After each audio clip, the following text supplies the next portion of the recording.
There's 22 of them. So man is to connect heaven and earth together by working through the sacred languages, the Aleph through the Tav, in order to be able to connect heaven and earth. Now, how is he doing this? He's connecting heaven and earth within himself. And why is that important? Because if we go back to the drawing that I shared with you here, that's essentially what the Aleph is speaking to us. That which is higher, that which is lower, heaven and earth. This is also connected to the masculine and feminine energy, because the masculine energy is everything that's manifested externally that you can see. The feminine energy is things that are felt, that are expressed, that you cannot hold.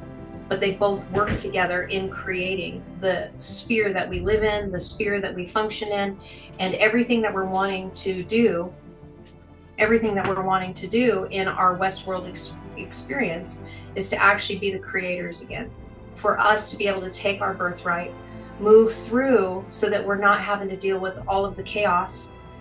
I would connect this to very much like I shared 2 weeks ago about Yeshua being able to sleep on the boat. There was no storm in his realm.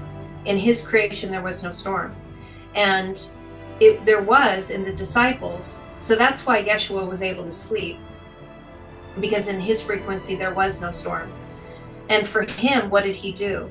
It wasn't about him calming the waves and the wind of the sea outside. It was about him bringing the calmness and the peace to the disciples on the inside, so that the storm was no longer there and they could enter into his frequency of the state of rest. He was dealing with them on the inside.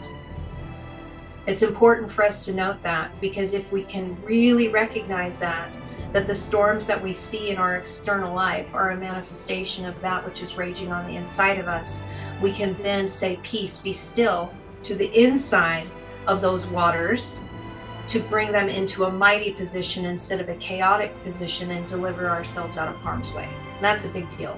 That's actually the frequency of the name Yeshua anyway, is helping in the time of need, being able to rescue, to save. Is the whole point of bringing Yeshua into our lives through the frequency and manifestation, so that we don't have those raging storms.